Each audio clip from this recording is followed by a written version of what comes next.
Yes. Okay, so now in this lecture we will continue with the synchronous motor. Okay, chapter number 4, synchronous motor. So basic principle of synchronous motor, working function, parts that we have already discussed. Now today we will discuss about the different types of torques of synchronous motor. So there are four different types of torques in synchronous motor. First is starting torque. Second, running torque.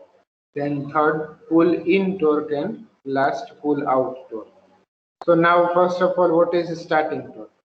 So starting torque, it is a torque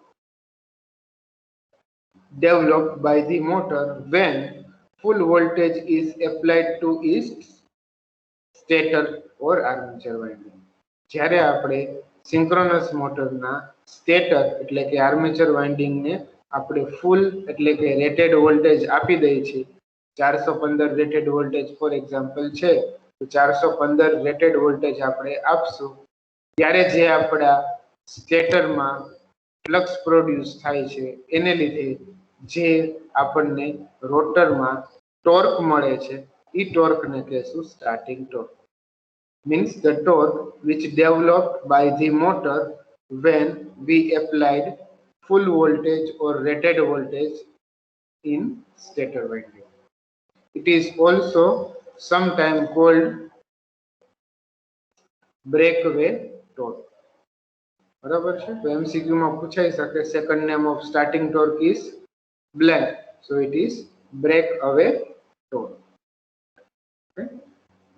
Now its value may be a low as 10% as in the case of centrifugal pump and higher as 200 to 250% of full load torque in case of loaded reciprocity two-cylinder compressor. એટલે કે આમાં discuss કર્યું છે કે તમે for example centrifugal pump વાપરો છો તો એનો સ્ટાર્ટિંગ ટોર્ક ખાલી ફૂલ લોડ ટોર્કના 10% જેટલો જ હશે. Full load torque for example 10 newton metre છે તો સ્ટાર્ટિંગ ટોર્ક એનો 10% એટલે કે 1 ન્યૂટન મીટર હોય છે. સેન્ટ્રીફ્યુગલ પંપની વાત કરીએ. બીજું આપણે ડિવાઇસ લઈ તો એ લઈએ છીએ આપણે ટુ સિલિન્ડર કમ્પ્રેસર અથવા રેસિપ્રોકેટી ટુ સિલિન્ડર કમ્પ્રેસર. તો એની અંદર તમારો ફૂલ લોડ ટોર્ક કરતા સ્ટાર્ટિંગ ટોર્ક 200 થી 250 ગણો વધારે છે. It means full load torque suppose તમારો 100 ન્યૂટન મીટર છે તો તમારો સ્ટાર્ટિંગ ટોર્ક 200 થી 250 ન્યૂટન મીટર જેટલો થઈ જાય છે. Okay, so that is starting torque. Now running torque. So as in name indicate, it torque developed by the motor under running condition. It is determined by the horsepower and speed of driven machine. બરાબર છે તો આ આપણે running torque છે એ કયા આપણે યુનિટમાં define કરીએ છીએ તો કે હોર્સ પાવરમાં અથવા speed of machine. The peak horsepower determine the maximum torque. જેમ મોટરના HP રેટિંગ વધશે એમ ટોર્ક વધશે. કયા ટોર્કની વાત કરે છે રનિંગ ટોર્કની.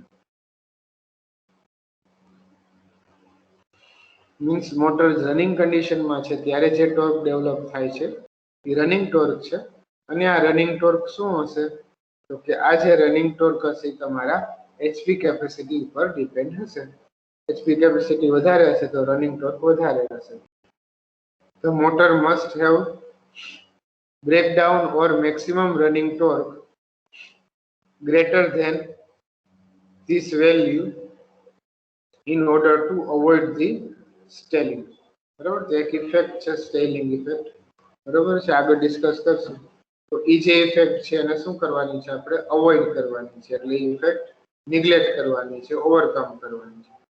એની માટે આપણે શું કરવું પડે છે તો કે મેક્સિમમ રનિંગ ટોર્ક આપવો પડે છે which is greater than its value. બરાબર છે, એટલે રનિંગ ટોર્ક મેક્સિમમ મળશે તમને તો આ સ્ટેલિંગ ની ઇફેક્ટ તમે રિડ્યુસ કરી શકશો.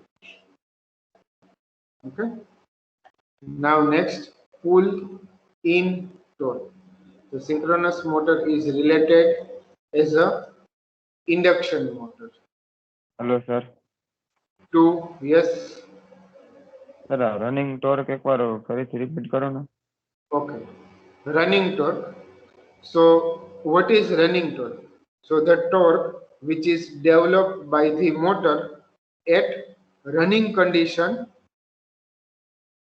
એટલે કે મોટરને આપણે રેટેડ સપ્લાય આપી દીધો, સ્ટાર્ટિંગ ટોર્ક મળી ગયો, પછી મોટર પોતાની રેટેડ સ્પીડ ઉપર ફરે છે. Rated speed for example synchronous મોટરની 3000 આરપીએમ છે, તો આ 3000 આરપીએમ થી જ્યારે રોટર ફરવાનું ચાલુ કરે છે, બરોબર છે, તો એ રનિંગ ટાઈમ થઈ ગયો છે કે એના રેગ્યુલર આરપીએમ માં ફરે છે. તો આ જે રેગ્યુલર રનિંગ ટાઈમ છે એ ટાઈમ ઉપર જ્યારે ટોર્ક મળે છે એને આપણે રનિંગ ટોર્ક કહીએ છીએ. ઓકે, તો આ જે રનિંગ ટોર્ક છે એ કોના ઉપર ડિપેન્ડ છે તો કે મોટરની એચપી કેપેસિટી ઉપર, હોર્સ પાવર કેપેસિટી ઉપર ડિપેન્ડ છે. if hp capacity is higher then the running torque value is also higher. આમાં સ્પીડ નો તો કઈ સવાલ નથી કે સ્પીડ ચેન્જ થાય તો ટોર્ક માં ચેન્જ થાય, એ વસ્તુ સાચી છે, પણ આમાં એપ્લિકેબલ નથી. why? because the speed of synchronous motor is always constant and which is at synchronous speed. Synchronous motor પોતાની સિંક્રોનસ સ્પીડ ઉપર જ ફરવાનું છે, એટલે ટોર્ક પણ કોન્સ્ટન્ટ મળશે કારણ કે સ્પીડ કોન્સ્ટન્ટ છે. નો ડાઉટ સ્ટાર્ટિંગમાં સિંક્રોનસ સ્પીડ સુધી પહોંચવા માટે 1 to 5 સેકન્ડ થાય છે, તો એ 1 to 5 સેકન્ડના ટાઈમ પીરિયડમાં તમને સ્ટાર્ટિંગ ટોર્ક હાઈ મળે છે કારણ કે આપણી સ્પીડ હજી રેગ્યુલર સુધી પહોંચી નથી. જેવી સ્પીડ એની રેગ્યુલર રેટેડ સ્પીડમાં પહોંચી જશે, ટોર્ક ઘટી જશે અને એ ઘટેલો ટોર્ક એટલે રિડ્યુસ ટોર્ક છે એ કોન્સ્ટન્ટ રહેશે, જે આપણે રનિંગ ટોર્ક કહીએ છીએ. બરોબર છે, so running torque is always lesser than the starting torque. પણ જેમ એચપી કેપેસિટી મોટરની વધારે હશે એમ એનો સ્ટાર્ટિંગ ટોર્ક અને રનિંગ ટોર્ક પણ વધારે આવશે. Okay, clear? Now next. Okay, next, pull in torque. So the synchronous motor is started as an induction motor till its run 2 to 5% below the synchronous speed. હવે ઘણીવાર એવું થાય છે synchronous મોટરનો જે એક્સાઇટેશન છે એક્સાઇટેશન ડિક્રીઝ થઈ ગયું છે અથવા લોડ ઘણો સિંક્રોનસ મોટર ઉપર મિકેનિકલ લોડ ઘણો વધી ગયો છે. તો આવા કેસમાં શું થાય છે તો કે synchronous motor as a induction motor તરીકે વર્ક કરે છે, એટલે કે સિંક્રોનસ મોટરની સ્પીડ શું થઈ જાય છે તો કે રેગ્યુલર સ્પીડ કરતા 2 to 5% જેટલી ડાઉન થાય છે.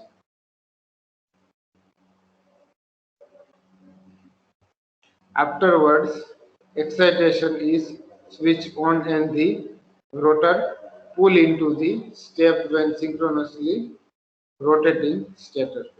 એટલે પછી આપણે એક્સાઇટેશન ઇન્ક્રીઝ કરીએ છીએ અને પાછી સિંક્રોનસ સ્પીડમાં ફરવા માંડે છે.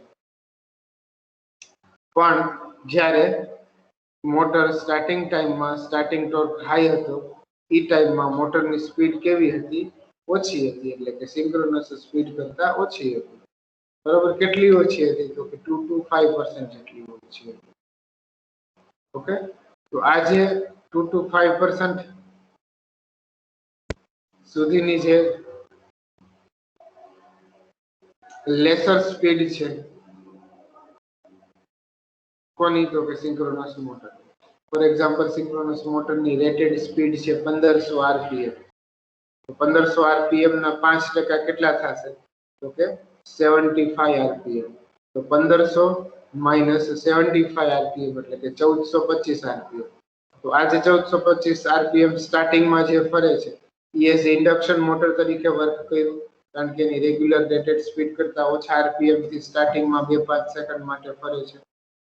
ઈ એટલા ટાઈમમાં જે આપણને એઝ એ ઇન્ડક્શન મોટર તરીકે જ્યારે રોટર ફરે છે કે જે ટાઈમે રોટરની સ્પીડ તમારી સિંક્રોનસ સ્પીડ કરતા 2 to 5% જેટલી ઓછી છે, ઈ ટાઈમે આપણને જે ટોર્ક મળે છે, બરાબર છે, અને ઈ ટોર્ક આપણે મેઝર કરવાનો છે. અને સાથે સાથે આપણે શું કરીએ છીએ, જેવું સ્પીડ ઘટી છે તરત આપણે શું કરશું તો કે એક્સાઇટેશન વધારશું, એટલે પાછી સ્પીડ સિંક્રોનસ સ્પીડ સુધી પહોંચી જશે.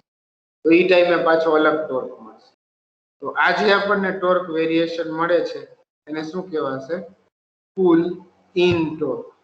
એટલે કે પહેલા શું હતું કે સ્ટાર્ટિંગ ટાઈપમાં ટોર્ક વધારે હતો, સ્પીડ સિંક્રોનસ કરતા ઓછી હતી. જેમ જેમ એક્સાઇટેશન વધાર્યું એમ શું થયું તો કે તમારી સ્પીડ સિંક્રોનસ સ્પીડ સુધી પહોંચવા માંડી, બરાબર છે. તો અમુક ટાઈમ પછી પહોંચી જશે. તો આ જે સ્પીડમાં વધારો થયો એ ટાઈમે જે ટોર્કમાં ફેરફાર થાય છે એને શું કહેવાય? Pull in torque.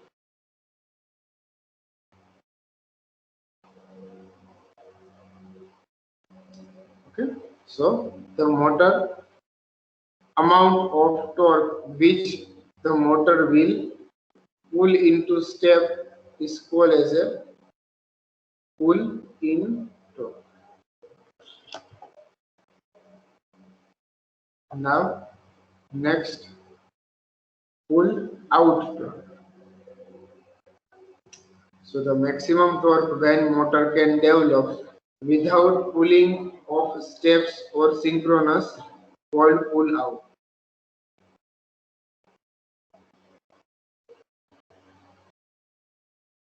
એટલે આમાં શું થાય છે તો કે પુલ આઉટ ટોર્કમાં શું થાય છે તો motor can develop a maximum torque without pull out. એટલે આમાં હવે આપણે એક્સાઇટેશન વધારવું કે ઘટાડવું પડતું નથી, બરાબર છે. એની મેળે આપણને સિંક્રોનસ સ્પીડ આપે છે મોટરનું આઉટપુટ. ઈ ટાઈમે જે આપણને ટોર્ક મળશે એને શું કહેવાશે? Pull out torque. So normally when load on the motor is increased, મોટરનો લોડ શું થાય છે? ઇન્ક્રીઝ થાય છે. Its rotor progressively tends to fall back in phase by some angle. એટલે શું થાય છે કે આપણે લોડ વધારીએ છીએ મોટરનો, જેનાથી શું થાય છે તો કે લોડ એંગલ વધે છે, બરાબર છે. તો આ લોડ એંગલ વધવાથી શું થાય છે તો કે તમારું સિંક્રોનસ મોટરનું સ્પીડમાં વેરિએશન થવાનું પોસિબલ રહે છે. તો ઈ ટાઈમે આપણે શું કરીએ છીએ તો કે ઈ ટાઈમે આપણે ટોર્ક મેઝર કરીએ છીએ. તો ઈ જે ટોર્ક હોય છે means develop maximum torque when rotor is related by an angle of 90 degree. Okay, તો આમાં શું થાય છે તો કે આપણે એંગલ ચેન્જ થાય છે, કયો? Load angle. લોડ એંગલ જેમ લોડ વધારશું એમ લોડ એંગલ વધતો જશે. તો આ 90 ડિગ્રી સુધી પહોંચે છે. ઈ ટાઈમમાં આપણને જે લોડમાં ફેરફાર થવાથી જે ટોર્કમાં ફેરફાર થાય છે એને શું કહેવાય છે? Pull out torque.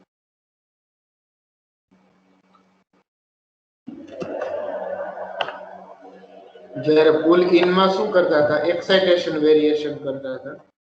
જ્યારે પુલ આઉટ ટોર્કમાં આપણે લોડ વેરિએશન કરીએ છીએ. Okay, so these are the different types of torques. Now power developed by the synchronous motor. આ ઓલરેડી આપણે ડિસ્કસ કરી લીધું છે આગળ, એ જ વસ્તુ છે, બરાબર છે. મોટરમાં આપણે સિંક્રોનસ મોટરમાં બે વાઇન્ડિંગ છે. First armature or stator winding, and second field or rotor winding. Okay, તો સ્ટેટર વાઇન્ડિંગ છે એને આપણે શું કરીએ છીએ, સપ્લાય આપીએ છીએ, એટલે સ્ટેટર સાઈડ આયર્ન લોસ અને કોપર લોસ થાય છે. ઓકે, એ અહીંયા આપણે બતાવવાના છે.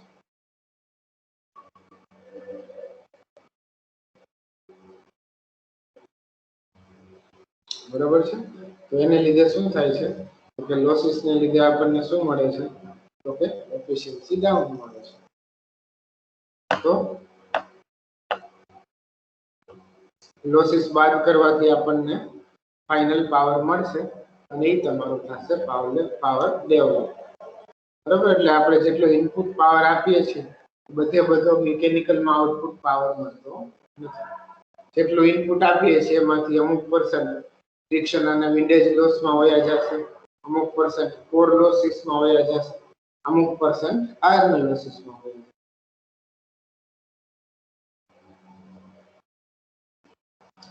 ઓકે, તો આ બધા લોસીસ બાદ કર્યા પછી જે આપણને ફાઇનલી કરવા મળે છે એને શું કહેવાશે, તો કે પાવર ડેવલપ.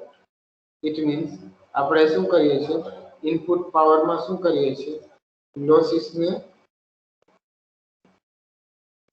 માઇનસ કરીએ છીએ કે પ્લસ કરશું?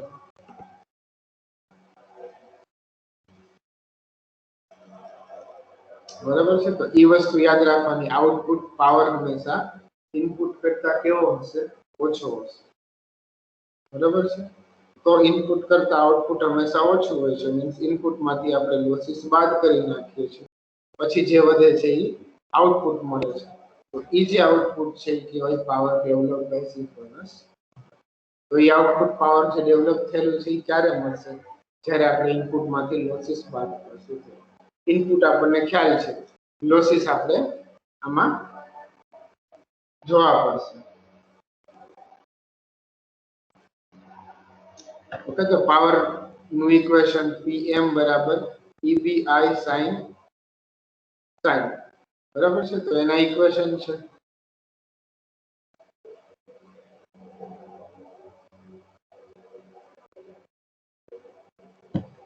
કયું ઇક્વેશન યાદ રાખવાનું છે, તો first Pm means mechanical power developed is equal to EB means back EMF multiply by current ગુણ્યા cos sin. એ તમારો એંગલ થશે. So this is first equation.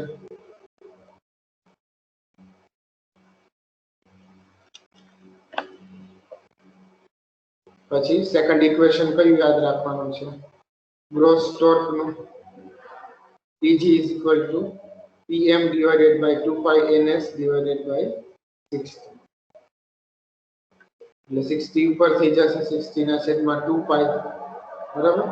PM ના છેદમાં NS, 60 divided by 2 pi એટલે 9.11, P ના છેદમાં NS. બરાબર છે. તો આ તમારો ગ્રોસ ટોર્ક છે. ક્લિયર? અહીંયા સુધી કોઈને કઈ ક્વેશ્ચન હોય તો કે.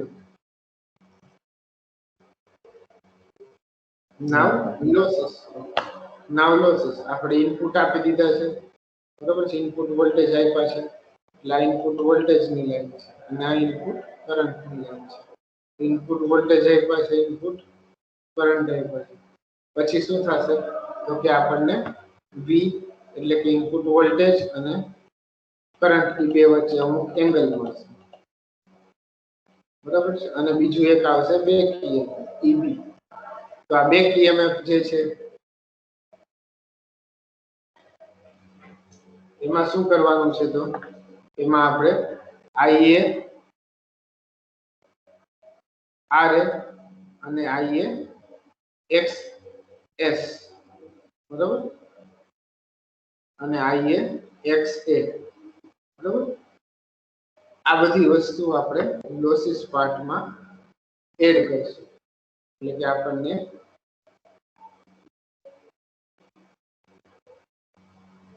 IA ની વેલ્યુ પ્રમાણે આપણને અહીંયા શું મળશે, તો કે IA RA એના 90 ડિગ્રી IA XA અને એના પરથી IAXS ટ્રાયેંગલ બનશે અને ઈ જે ટ્રાયેંગલ જે પોઈન્ટ ઉપર બનશે એ તમારું થશે બેક EMF તો IARA ક્યારે મળશે તો કે રેઝિસ્ટિવ લોસ થશે ત્યારે IAXA ક્યારે થશે તો કે ઇન્ડક્ટિવ લોસીસ થશે એટલે કે કોપર લોસીસ થશે ત્યારે બરાબર છે એટલે રેઝિસ્ટન્સ ના અને ઇન્ડક્ટર ના લોસીસ કમ્બાઈન થશે પછી આપણને શું મળશે EB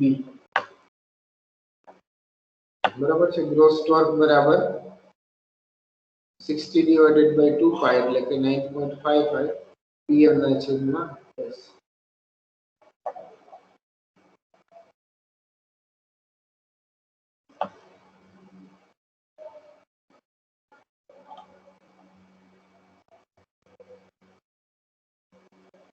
ક્લિયર અહીંયા સુધી કોઈને કઈ ક્વેશ્ચન આમાં પાવર ડેવલપમાં કેટલું યાદ રાખવાનું છે તો કે આ ફિગર pm નું ઇક્વેશન pg નું ઇક્વેશન અને final pm is equal to eb v divided by xs cos 90 degree minus alpha બરાબર એ તમારો એંગલ થશે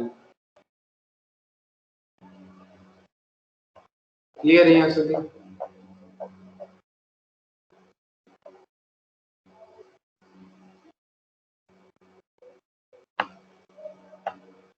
so you can see the coupling angle versus torque જેમ ટોર્ક વધશે એમ એંગલ પણ વધશે 90 ડિગ્રી મેક્સિમમ ટોર્ક જે છે 90 ડિગ્રી એ મળશે પછી પાછો ડિગ્રી વધતા જશે એમ ટોર્ક પાછો ઘટશે so this is torque and coupling angle graph એના પરથી તમને ખ્યાલ આવશે કે આટલો એંગલ છે તો આટલો ટોર્ક એપ્રોક્સિમેટ મળશે so pm બરાબર ebv divided by xs sin alpha so these are the equations